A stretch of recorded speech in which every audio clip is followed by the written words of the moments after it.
This is a weird time to be alive, isn't it? Yeah, it's getting weirder too. I mean, it is getting weirder, don't It you is. think? Oh, certainly. Well, it's highlighted on your show. You know, you've kind of exposed a lot of it to America. Yeah, every year in the summer we kind of work to reinvent ourselves about how we can tell our stories better and all that sort of thing, and we really focus on what our viewers are asking about. And I have to tell you, this year the questions really changed. Because, we still deal with human functioning, marriage and family and all that. But in addition to that, the questions we got over the summer this year started really changing. Like, are we going to make it? Are we going to survive? What, are we safe? Are our kids safe? Are they safe in school? What are they being taught in school? Should we be going down there and seeing what they're teaching them? What's happening as far as values in this country? I mean, people started asking different questions, and so I changed everything. I used to have that studio audience out in the bleachers out there.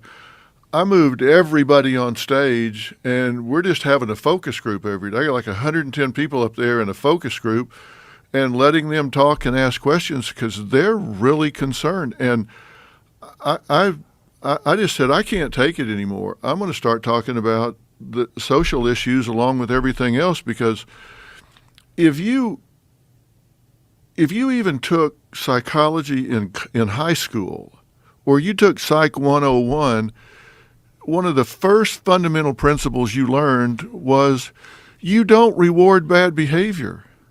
Right? Right. You don't reward bad behavior. I mean, the world is a meritocracy. And we've somehow lost that. All of a sudden, we're paying people not to work more than they get if they work. And then we say, what happened to the supply chain? Well, you paid everybody not to work. That's what happened to the supply chain. And I'm stunned that we're running this country in so many areas where we're just violating the most fundamental psychological principles that you could ever imagine. And I'm watching that happen, and I say, I just can't be silent about this anymore. So I'm talking about it. What do you think is the root cause of the shift? I think it's been happening gradually, but like everything, it's like if you start rolling a rock downhill, it starts getting faster and faster and faster. And I think it's happened for a lot of reasons, but I think we've got a whole generation of kids that are really smart, by the way. These kids are smart, but I think they've started living on their devices. It's kind of like along about 2007 or 8, like it seems like airplanes flew over the country and just started dropping smartphones, and everybody's head went from here to here. I mean, think about it. When you look, you go anywhere, go to the mall, go just anywhere there's a group, and what do you see in their hands? You see a device. We didn't grow up with devices. When I started Dr. Phil 21 years ago, the first text hadn't been sent. There were no social media platforms. None of that stuff was going on. Technology's great. Listen, I love technology. But we've got generations that started living virtually. They're watching people live their lives instead of living their own lives. And that changed the metrics on everything. Think about that. TikTok, Instagram, all of this. You're watching other people live their lives instead of living your own. And that changed everything. That seems like one factor, but that wouldn't explain this abandonment of meritocracy. Well, that is just one factor. You're exactly right. But there's something else that I think has come along with it, and we've got a generation of what I call concierge parents that are running interference for their kids. And look, the way you learn about yourself, the way you make attributions to yourself about yourself, is the same way you make attributions about other people. You have people that you have opinions of, right? You got people, friends or staff, that you watch what they do and you say, he or she is a go-to person. I know what they do. I can count on them. They're going to be there every time. They're going to show up on time. They're going to get everything ready. They're going to be buttoned up. They're like clockwork, right? And you attribute that to them because you watch what they do. If they're problem solvers, you know, hey, go get Becky in here. Go get Jeff in here. They are problem solvers.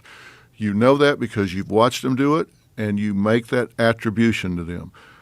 That's the same way we learn about ourselves. You watch ourselves master certain tasks, overcome certain things. And if we're cheated out of that experience, we don't learn that about ourselves.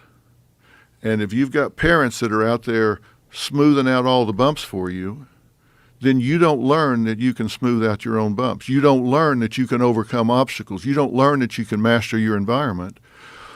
And so as a result, you don't have the self-esteem. You don't have the self-worth. You don't make the attributions that, hey, I can do this shit. And when you don't believe you can do this shit, then you start saying, well, I don't want a meritocracy. I want everybody to just kind of go along the same. And so we started seeing in the universities, you start seeing kids that are complaining that something the professor said hurt their feelings.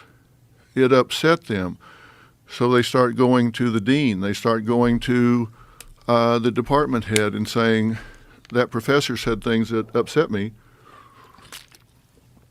And we've had more professors disciplined, suspended, or dismissed in the last 10 or 15 years than we've had since McCarthyism.